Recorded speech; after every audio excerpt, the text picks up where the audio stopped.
COVID, culture wars, climate change. We're cursed to live in interesting times. Thankfully, Spiked is here to make sense of it all and to push back against the tide of misanthropy, authoritarianism, and identity politics. But we need your help to do that. We rely on donations from readers and listeners like yourself to keep our content freely available to all. One-off donations are hugely appreciated, but monthly donations are even better. They allow us to plan for the future and to grow. Even £5 per month is a huge help. So start donating now by going to spiked-online.com and clicking the red donate button in the top right corner. That's spiked-online.com and the red donate button. Now, onto the Spiked podcast. Hello and welcome to the Spiked podcast. I'm Fraser Myers, and with me, as ever, we have Spike's deputy editor, Tom Slater. Hello. And Spiked columnist, Ella Whelan. Hi. Coming up on the show, the Queen's speech, the unravelling of Labour, and street harassment. So this state opening of Parliament of May 2021 gets underway. Legislation will be introduced to protect freedom of speech. My government will lead the way in ensuring internet safety for all. A technological Wild West where abuse, radicalisation and any and all sorts of harm is abundant. So this week, the government unveiled its Queen's speech, setting out its plans for post-pandemic Britain. After a year of lockdown, it's worth thinking about what the government has in store for our liberties. Tom, you've been looking at the government's plans for free speech at universities. Do you want to speak a little bit about that? Yes, this is a plan that's been in the works for many years now. I think Joe Johnson, when he was Higher Education Minister, mooted this back in 2017 or so, whereby there is this interest in government to try and toughen up the legal duties around freedom of speech on universities. It was something that was proposed in more detail back in February. It was mentioned in the Queen's speech. There's been this whole round of discussion about it again. We've talked about this issue a bit on the podcast before. I think whereas when it was kind of first mooted, the idea of getting involved in universities to this degree, particularly students' unions, was something that looked quite concerning. What it's kind of ended up in is something which I think is nothing particularly to get too upset about. I mean, it's really about toughening pre-existing legal duties on universities, particularly in the Education Act, and kind of clarifying the very confused picture that a lot of universities' bureaucracies were in, because they had all these competing legal duties to uphold free speech on the other hand, but also to caveat that alongside all kinds of equalities duties and all the rest of it at the same time. So I think at the very least, it will probably give university bureaucracies less place to hide in relation to some of these things. But I think the main point about it is the fact that primarily the problem on campus is cultural, really. I mean, we've seen the big cases of academic freedom and free speech being challenged in universities in recent years. We're talking about mobs of people trying to intimidate academics. If you think about Kathleen Stock or Selina Todd, these are instances in which you have other academics and student campaigners intimidating gender-critical feminists, the attempts to shut down meetings, etc. I think we just need to have a look into America to see that this is a political rather than a bureaucratic problem. You know, public universities in America are bound by the First Amendment. They cannot silence speakers in the way that universities and certainly students' unions have latitude to do here in the UK. And yet the problem there is, if anything, worse. You know, if you can't do it by bureaucratic means, you'll do it by more physical means and shut down meetings and all the rest of it. I mean, on university campuses in the US, there's been violent skirmishes over these kinds of issues at Evergreen or Berkeley or elsewhere. So I think in a sense, it's a little bit naive. I mean, the proposals themselves accept that this is a cultural change. Perhaps this change in emphasis, if you like, in the legal framework will make something of a difference. But really, the battle against campus censorship is something that really needs to be won in hearts and minds. And I think that's something which, going on the knee-jerk rejection of this even being an issue amongst universities, students and the commentariat in general, suggests there is quite a mountain to climb there. Well, yeah, I think that's what we should come into next, really. I mean, a lot of the opposition to the bill is in quite bad faith, you know, saying that there is simply no problem of free speech on campus. And you know, even just this week, there's been a kind of mutiny at Edinburgh University where senior academics have called on the principal to resign, accusing him of allowing an intolerant and illiberal culture to take root.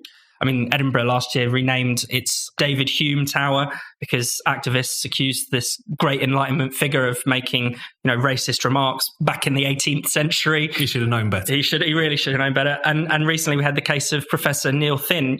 He is essentially cancelled for criticising the renaming of Hume Tower, but also woke racial politics more generally, which, as you pointed out at the time, Tom, he was essentially making anti-racist arguments, but not in the right way, not in the, socially accepted woke way. So, anyone who is denying this is a problem still just really needs to have their head examined, or is probably acting in bad faith and is in support of the kind of censorious movements on campus. Ella? I am very against the bill because I think the situation, as Tom has outlined, it is so serious in relation to the culture of censorship on campus. Because while, the kind of idea to put, financial restraints or threats of legal action where there are instances of speakers or lecturers being banned or stopped from doing some kind of research, or student groups prevented from inviting a speaker, okay, for that individual, that group, that might be a good sort of solution.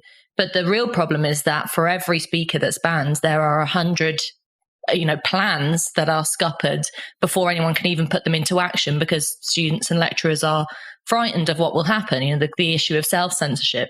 And I think that, when you look at the way in which the government is acting in relation to free speech more broadly, it's kind of ludicrous to have a free speech bill of university at the same time as having the prevent strategy still on the books, which is a racist policy, to criminalizing anyone who and casting suspicion on anyone who even mentions anything relating to extremism.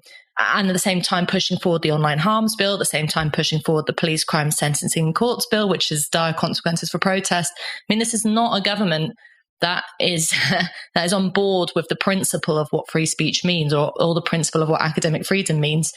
So this seems like just a means to create a kind of litigious atmosphere on campus, but also wish away the very deep-rooted problem of how you deal with campus censorship by legalistic means. And I think the main thing that people who are interested about free speech on campus have to talk about is, how do you convince the wider student body, how do you convince the wider roster of staff on universities to come out and stand up for people when those instances of censorship happen? It has to be kind of informal, very resistant to this idea that you can sort of create laws and have a top-down approach to what has to be a means of how we interact with each other. The whole point of free speech on campus is you have an atmosphere where people can bump up against each other and row and debate, and things get messy, and that's okay.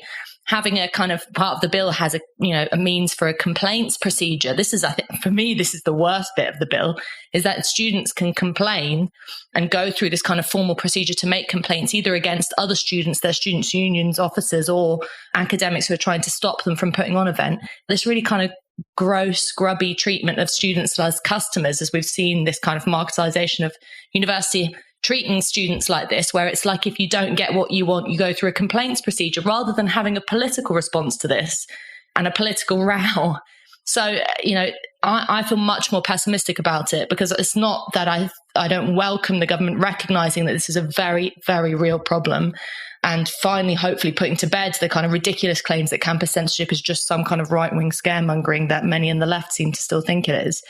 But government intervention at this level on the basis of free speech from a government that has no interest in free speech more broadly, I think is bad news. I guess the problem is that, the universities do have all these competing demands, safeguarding, equality law, all those other things, and emphasizing free speech as one of the key duties, because universities can just say, oh, we have this other thing to lean on every time there's a kind of censorious episode. I don't know. I'm much less pessimistic about that. Well, I think it's clarifying the picture, which is what to say. On one hand, it's nothing to get too upset about, but on the other hand, it's going to be woefully insufficient for the reasons that we've been talking about. And I think really what it's pointing to is the fact that there is this duty to uphold freedom of speech within the law. But as Ella was outlining there, the question of what those laws are still incredibly restrictive. And in the form of the online harms bill in particular, which it is worth dwelling on for a second, are going to get more restrictive, at least in relation to the online rather than the university space. I mean, the online safety bill in particular is introducing the idea that social media firms of a certain size have to take efforts to essentially moderate or mitigate the effects of legal but harmful content, which is a very alarming thing to get into. Powers will be handed to Ofcom to regulate and enforce here, despite the fact that that institution hardly has a good track record where freedom of speech is concerned. And you see all of this really muddled thinking around free speech in the online space. And you remember earlier this year, the government intervening very strongly when Talk Radio was kicked off of its YouTube channel, reportedly because of its platforming of lockdown skeptics. YouTube, as we've talked about many times, has incredibly stringent and pretty insane restrictions on even information on COVID that goes against what the World Health Organization says, even though what the World Health Organization says has changed many times over the course of the past 14 months.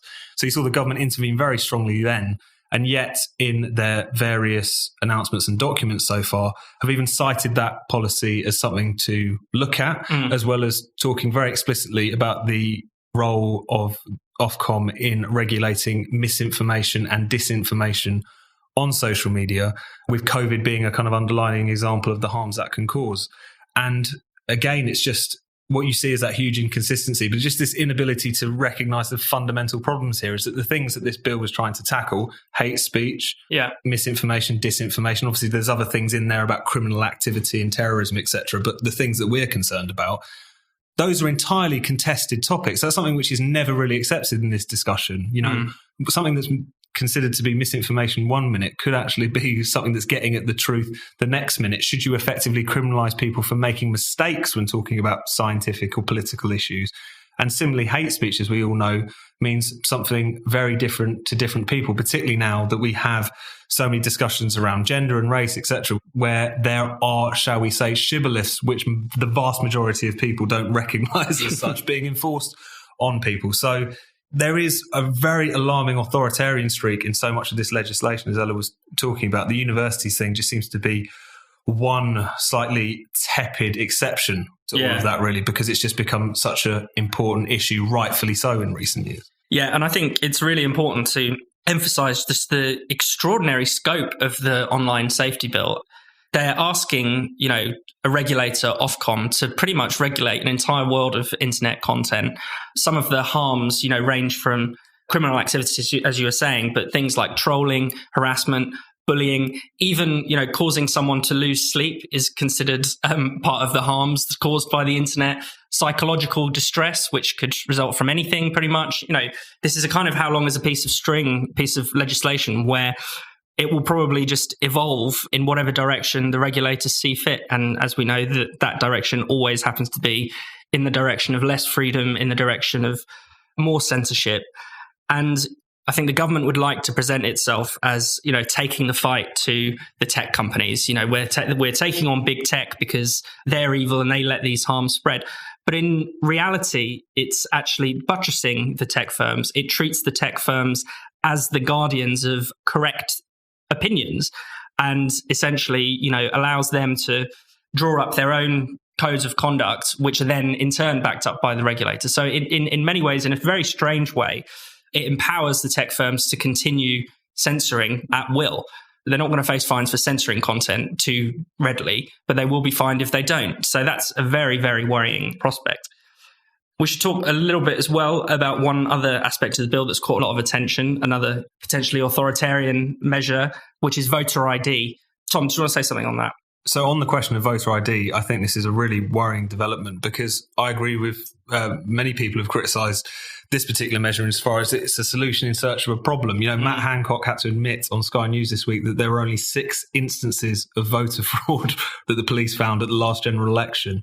And that was a poll that involved, 47 million people. So now I know that there are ongoing concerns around postal voting. I think that's a far more important debate to be having. I'm not 100% sure what I think about it yet. But this idea that people would have to show up at a polling station with an ID, given the fact that many people don't have ID, given the fact that many of the places in which this is necessary are places where you have to have ID anyway, so it's a very different picture, could be very prohibitive for young people, older people as well, which surely can't be very good for the Tory party, as well as ethnic minority voters. And whilst people could say, well, it's just a question of having identification, why is this such a big deal? I think anything that you put barriers in between people and the democratic process without there being a very clear reason as to why you were doing so isn't necessarily going to be prohibitive. You just get in a situation where people at polling stations will have to be checking IDs, working out if this person's legit. People will be turned away as a consequence of this. But as we've been talking about with some of the free speech issues and the campus issues as well, the outrage directed at it from people who have spent the past 5 years trying to overturn the Brexit vote, suggesting this is a coup against democracy and all the rest of it, just makes you realise how, for all the talk about Boris Johnson trying to turn these issues into a culture war without really caring about them, that is exactly true of his critics on these issues around free speech and voting and all the rest of it. They're just so full of it, to be honest with you. I love the feeling I get when I learn something new, that aha moment. It's so satisfying and empowering. With the Great Courses Plus, I can experience that feeling whenever I want. Recently, I've been enjoying the course World War II, The Pacific Theatre, produced in partnership with History. From 1941 to 1945, Japan and the US waged the largest naval war in history. This course leads you through the evolution of naval warfare, looking at each nation's strategies and tactical advantages, from kamikaze pilots to the atomic bomb. I want you to try the Great Courses Plus today. There's so much knowledge to tap into. You're going to love it. With the Great Courses Plus, you get unlimited streaming access to thousands of video lectures on virtually anything that interests you. You can learn chess from an expert, explore the cosmos, even get tips on how to train your dog. The possibilities are endless. And with the Great Courses Plus, the content is all thoroughly vetted, fact-based information you can trust, from some of the best professors and top experts in their fields from all over the world. Plus, you can download the Great Courses Plus app and watch or listen on any device anytime you want. I want you to experience that aha moment for yourself. Sign up for the Great Courses Plus today and start your 14-day free trial. And for a limited time, Spiked podcast listeners can save 20% off the annual membership. But this is only available through our special URL. So go to thegreatcoursesplus.com/spiked to take advantage of this fantastic offer. Don't forget, thegreatcoursesplus.com/spiked.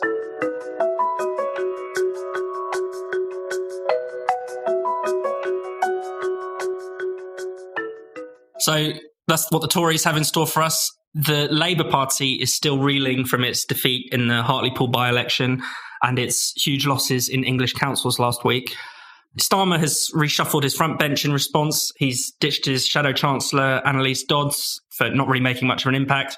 It's not clear whether he tried to sack his deputy Angela Rayner, as she ended up with more titles than she started with and is now shadowing Michael Gove. A lot of people in Labour, or at least on Starmer's side of Labour, think Rayner is the woman to save the Red Wall.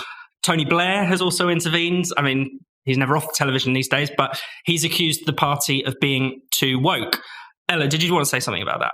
You're right. Tony Blair is never out of the spotlight. He's a man who loves the sound of his own voice, but he's written this really long piece for the New Statesman, which lots of people it's dividing opinions, let's put it that way. And while the headline of it is sort of about woke, and he mentions, the Labour Party's problem with relying on sort of sitting on the fence of the big culture wars debates like transgenderism or questions about race, or sort of in a superficial way supporting things like Extinction Rebellion and Black Lives Matter without thinking about how that resonates with voters. But actually the real thrust of what he's writing about, where he says that the Labour Party needs complete deconstruction and reconstruction, is actually got less to do with the culture wars and more to do with what he sees as the future of politics, which is really important for thinking about where the Labour Party is going, because basically Blair's intervention boils down to the future is tech, everything from environmentalism to the economy to fighting obesity to electoral reform. Everything under the sun is down to technological advance, and therefore the Labour Party has to reframe itself around becoming tech savvy and becoming managerial. He uses the word manage a lot in terms of being able to have he says, an interventionist government which is able to manage the future in a way that will benefit people. And basically it's just technocracy. He's literally written thousands of words in support of the Labour Party becoming a technocratic party without the kind of without the sort of self-awareness to understand that that is what the Labour Party has been for a very long time. And he does down Corbyn, as you might expect, saying that he was kind of a protest politician, and writes that really in defense of Starmer being this very stand-up kind of a guy, someone you can really trust, but that he just hasn't managed to let go of the old shibboleths, let go of the idea that the Labour Party was once the party of the working class, or that belief that it once was. And he wants them to just move into this sort of big liberal soup of nothingness in conjunction with the Liberal Democrats, slash up with a few sort of liberals, the Greens maybe, and become the new progressive force. And the reason why it's so important and such a sort of fascinating insight is that this is the only future for the Labour Party, is to become, and he uses, the term to become a party of the interests of the self-employed and the small businessman, to become the party of the petty bourgeoisie in an open way that it hasn't for a long time admitted that it is. And, therefore, it's unsurprising why people are turning off them in the local elections, in their thousands. Why Keir Starmer, the bright hope for Labour's future, has failed to gain any kind of traction, because he is just, as Blair wants him to be, a kind of a nothing man in charge of a nothing party. I mean, who's interested in another party of the middle class? Not me. There's no room in politics for another party of the middle class. They all are. There's nothing transformational or radical about it. Time and again on this podcast, we talk about the fact that you feel like you're just hitting your head against a brick wall with Labour. And there have been some progressive turns in terms of voters in the past who might have, on cultural basis or kind of, with family ties, voted Labour with no illusions for years. That's all coming to an end now with the kind of drop in support for Labour. But where its future lies, I'm less interested in terms of what else there is out there other than the Labour Party. I wish we could just forget about this horrendous slow death of the Labour Party. You mentioned Keir Starmer. We should talk a bit about him. Let's not forget that when he was elected Labour leader, there was a kind of Starmer mania. And now everyone seems to have finally woken up to the fact that he's a bit useless and a bit drab. Tom? The political class and the media elites do this. They get obsessed with a kind of shiny, new, vaguely liberal, in quote marks, thing every couple of years. And then it's amazing how quickly they turn on them. Like, we've had Starmer mania, Clegg mania, Change UK mania, bout of Rory Stewart mania. And it's just amazing how quickly they come to the conclusion, something that was staring everyone else in the face, that this bloke was just a kind of walking haircut posing as a politician, had very little to say for himself, and was not going to do well given the second referendum, given the fact that his politics are, broadly speaking, very metropolitan liberal, in precisely the red wall seats that he was supposed to try to win back. And it's worth looking back a little bit at some of the coverage now, given the fact that everyone's now caught up with what we and others were saying about Starmer right from the off. There was this headline of The Observer, was a piece by Andrew Rawnsley, said the Tories are struggling to find a way to make Keir Starmer look bad. There was another in The Independent, Keir Starmer is doing opposition by numbers and it's working. And all this kind of, essentially a huge amount of excitement because he was quite good at PMQs. Yeah. That was essentially it. Forensic Keir, everyone whipping themselves up into something approaching erotic excitement each week as he took apart the Prime Minister. And it's just really quite striking to me. I think we've talked a lot about expert failure in recent years and the fact that the experts have got things wrong time and time again, often not seeing the kind of oncoming train heading towards us and society in relation to the financial crisis or the Iraq war, getting Brexit so wrong. So many of those predictions been completely proven untrue at this point. But it is really quite striking how people whose entire job it is to study, follow, write about and talk about electoral politics seem to have absolutely no idea what voters think. And I think the Starmer mania and its collision with reality is just another thing that underlines that, really. They've just got absolutely no idea, despite the fact that in recent years, the electorate have reminded them what they think time and time again. So, yeah, it's hard to account for it, really. I think one of the things that the pundits and the Labour Party share is this kind of disconnect from the working class. And that has been obviously to the fore of people's thinking over the last week, especially after Hartlepool, showing that the Tories actually have further they can go. There's more scope for them to rip chunks out of Labour's old red wall. And it's been really fascinating to see some of the absolute flailing around, particularly weirdly from the Corbynistas, who like to think they're not implicated in this. They're in complete denial that Labour has lost the working class. I think many of them think of themselves as working class because they can't afford the rent in London, doing unpaid internships. They're at the start of their career, not not yet earning 40k, or the other excuse is that those Northerners are actually quite affluent, or they're pensioners, so they have their secure income. But because they own a house that's worth £60,000 or something. Exactly. Yeah. So they're minted. And it's obviously class is a complex subject. There's no concrete scientific measurement of it. But, to those in Labour, in denial, there is just no way you can slice it and not realise that Labour has a problem. I mean, in 2019, low-income voters opted for the Tories over Labour for the first time in history. The C2D social grade, often like a shorthand for working class, has its problems, but that's kind of just about says it, referring to skilled and unskilled workers. They're voting Tory. People with fewer qualifications are voting Tory.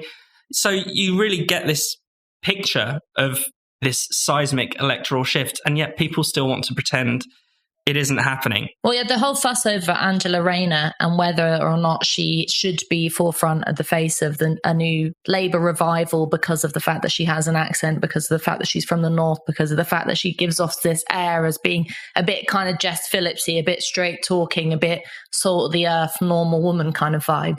It shows you the superficiality of Labour's understanding of class, because, I mean, you don't have to be a kind of paid up Marxist to understand that the real way you understand the importance of class is about people's relationship to society's resources and the production of labour and all these things that the Labour Party has completely lost touch with. For them, it is just about whether or not you fly an England flag out of your window next to your white van, whether or not you buy fish and chips on the weekend, all these things that seem to be at the level of sort of superficial cultural signifiers. It's like back in the 80s when lefties used to go around wearing donkey jackets, and they thought that was how they would interact with the working man, and if they sort of smoked rollies and spat on the street. And that sort of patronising response to working class people is what's meant that they've turned to vote for Boris Johnson. I mean, the fact that working class people in the Red Wall vote for a booming Etonian isn't just a kind of a weird coincidence. It isn't just a kind of perversion of politics that we live in at the moment. It's the fact that people don't care. This is what the Labour Party has never understood. Don't care what people look like, what they sound like, or actually even what school they went to or their background. It's about what policies they put forward, whether or not they're going to enact their political desires. That was the lesson from Brexit. People who were Leave voters and a large section of Democratic Remain voters didn't care who it was that was doing it. They just wanted this thing that they voted for, Brexit, done. And the Labour Party is still playing on the level of kind of appearances of how many women there are, how many black people there are, how many working class people there are, how many people with an accent there are in their shadow cabinet or otherwise, shows that they have no sense of the challenge which they face. And finally, let's talk a bit about Harriet Harman's latest initiative. Harriet Harman, obviously another big Labour figure. She's proposing to criminalise men shouting at women from cars. Ella, you've written about this. Do you want to tell us a bit? This is really quite remarkable and not surprising, though, because there's been a lot of fuss from within the Labour Party. And actually, there's a cross-party alliance now with Harman and Caroline Noakes from the Conservatives fronting this to do something about harassment, street harassment, violence against women, misogyny, whatever you want to call it, sort of inspired by the tragic murder of Sarah Everard. But this has been in the works for a while, and it's now come to the fore that there will be amendments potentially made to the policing bill in order to incorporate laws that prevent misogyny, that criminalise curb crawling, street harassment, catcalling, men shouting at women from cars, basically. The important fact being that Priti Patel, who the Labour Party liked to paint as this, demon who was the kind of embodiment of evil, totally against protest, doing everything wrong in relation to this bill, is now working with Harriet Harman and Noakes in order to get these amendments through. So crackdowns on protests are bad and policing bills are bad when they don't give you what they want. But when they do provide scope to put in kind of criminalisation of misogyny, then it's fine, and Priti Patel's your best friend. The reason why this is so important and why I think it's so negative is not because there's anything potentially great about catcalling. I mean, some people like it, some people don't. When it's done to schoolgirls, it's disgusting. And most women will have had it happen to them at some point in their lives. And, you might have a good day and laugh it off. You might have a bad day and it might make you feel like shit for the rest of the week, But the point is, using the law, it's a bit like the same as the free speech bill, using the law and government and the police to intervene into women's private lives, to basically go over our heads and say, there are some things in life that you're not able to deal with that we will deal with for you. When it comes to comments from people in cars, that's the kind of patronizing and actually sexist view of women as not being as capable as men that has held women back for decades. I mean, that's at the root of so many things, so many barriers that women still face today in terms of their freedom, whether it be getting on in the workplace or being able to raise children or any of these things. It all comes down to the idea that women are lesser and weaker than men. And these kinds of laws put forward by people who are supposed to be quote unquote progressive, like Harriet Harman, cement and instill that idea of women being in need of protection into law. And any woman with a free bone in her body has to see how regressive and damaging this is to women's sense of themselves as empowered and powerful. And I mean, it really comes down to the fact that arguing for a freer world for women, where we don't have to deal with lechers and idiots and gross people in cars, isn't going to come from waving a magic legal wand. It's going to come from a political argument for women's freedom that is hampered by these kind of restrictive measures.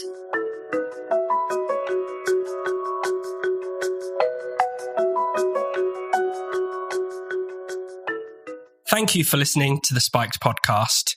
We'll be back next week, but in the meantime, make sure you keep up with all the latest from Spiked by signing up to our daily newsletter, Today on Spiked. Just go to spiked-online.com/newsletters to sign up now.